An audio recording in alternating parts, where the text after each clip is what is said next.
Welcome back to L'Espace Français. Our second unit is descriptions. We're going to learn how to describe the things we see around us. So bear with me, this might take a little more time than the last unit. We're diving right into some heavy grammar. There's no cause for alarm, because by the time we get through the unit, you should be pretty comfortable making some basic descriptions. We're going to study a few new grammar topics in this unit, including articles, special rules for nouns, special rules for adjectives, pronouns, and a lot of new vocabulary. So for this lesson, we're going to start by learning how to talk about nouns, or nom in French. Nom. Just think to yourself, nom, nom, nom, whenever you see a noun. It's spelled N-O-M, so it's kind of like nom, nom, nom. We already know that nom needs to be either male or female. And yeah, that's every single one. We also need to have a determiner when we talk about nouns. Or in French, it's called a déterminant. A déterminant helps us identify a noun.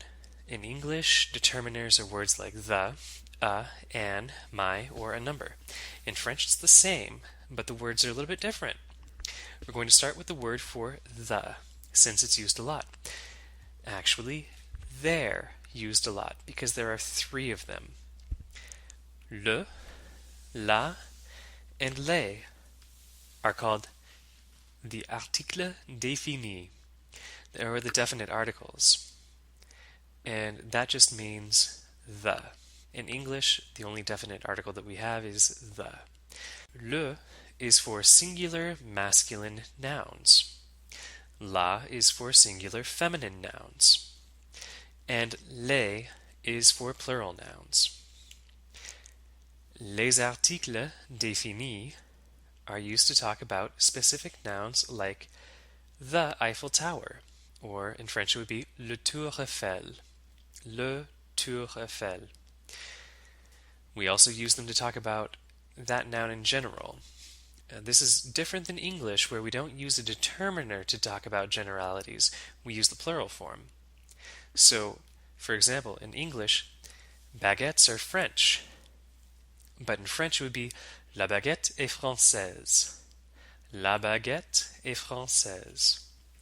Literally, the baguette is French. Okay, now let's apply our article défini to some nouns we already know. Professions. So, professor is one of those professions with only one form, the masculine form. So if I wanted to say the professor, I would say le professeur. Now if I wanted to say the singer, if the singer was a woman, I would say la chanteuse.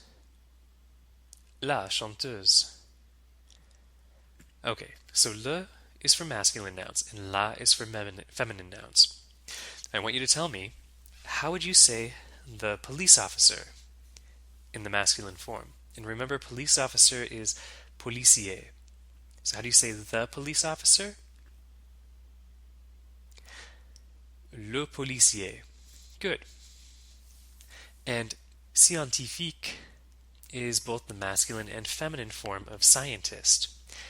How would you say the scientist, feminine form? La scientifique. Good.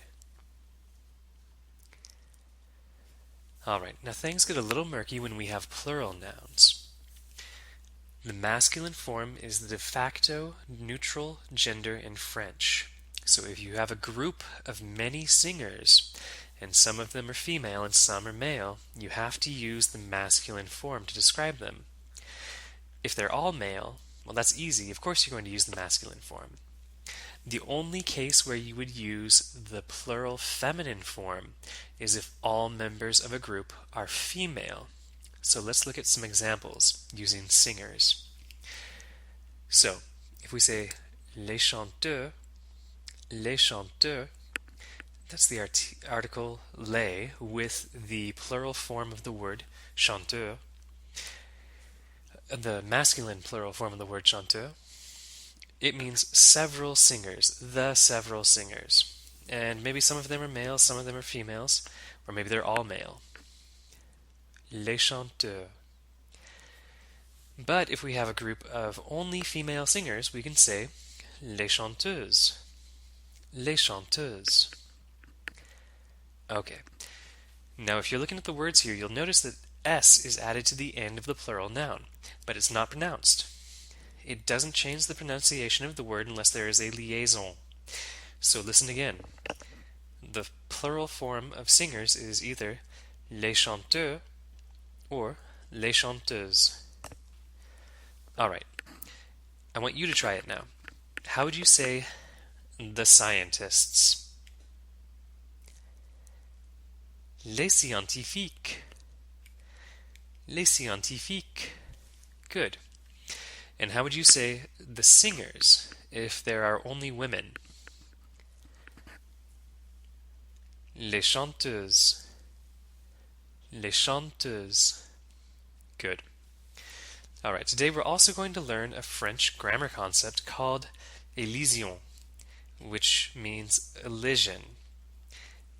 Elision is like a contraction in English. Think I am becomes I'm, or cannot becomes can't. So what we're doing is we are getting rid of letters in a word or two words. We're adding an apostrophe and we're smushing them together to make them shorter. So French, this happens with short words ending in the letter E, like le. La also requires elision. And when we elid them, the E or A is replaced with an apostrophe when it is followed by a vowel. So let's look at étudiant, for example. Étudiant, the word for student, begins with an E. So if I wanted to say the student, I can't say le étudiant because I have to elid the E at the end of le. Now if I want to say the student for a female, I might want to say la étudiante. But again, that would be wrong. These have to be written and said with the elision, or else they are wrong. So, let's look at étudiant and étudiante. With the elided le or la, they become l'étudiant or l'étudiante. We just get the L sound out of le or la. One more time, l'étudiant or l'étudiante. Alright, good. I want you to go ahead and try this. So, remember that the French word for author is écrivain. How would you say the author? L'écrivain. L'écrivain. Good. Alright. Now we need to talk about liaisons again. Remember liaisons? When we have an S at the end of one word and a vowel at the beginning of another, we get that Z sound. Liaisons also work with other consonants at the end of words, but we're going to be talking about an S here. So with plural articles, the plural article les has liaisons with vowels. So look at étudiant again. The plural form is going to be les étudiants or les étudiantes. And we hear that Z liaison between les and étudiant. Let's look at two more examples. Écrivain and artiste. Les écrivains, les artistes. Okay. Now notice that if there is no elision, we don't pronounce the S in les. And les is just les with no S sound at the end, even though it has an S. So what about doctors? Les médecins. The S makes no sound. But with students, les étudiants, the S liaises with the E and makes a Z sound. Okay, let's try applying that to our list of professions. So for actor and actress, a male actor would be l'acteur. There's an elision. and les acteurs. There's a liaison. Same with the feminine form. So actress, the actress would be l'actrice, and the actresses would be les actrices. Good. On the other hand, chanteur, singer, is not going to have an elision, and it's not going to have a liaison either because it does not start with a vowel. So we would have le chanteur and les chanteurs. Or, for the feminine form, la chanteuse and les chanteuses. Alright, so go ahead, I want you to tell me, how would you say the writer? Masculine form. L'écrivain. Good. And how would you say the writers? Masculine form again. Les écrivains. Great. Make sure that you have the elision for l'écrivain and the liaison for les écrivains. Let's look at one more example because we need to talk about H's in French. So look at businessman. Maybe you have the list in front of you. It's homme d'affaires. Homme d'affaires. Do you notice that you don't say the H sound? There's no in French, there is no sound. There is no H sound. H's are silent. And sometimes they count as a vowel for elision and liaisons.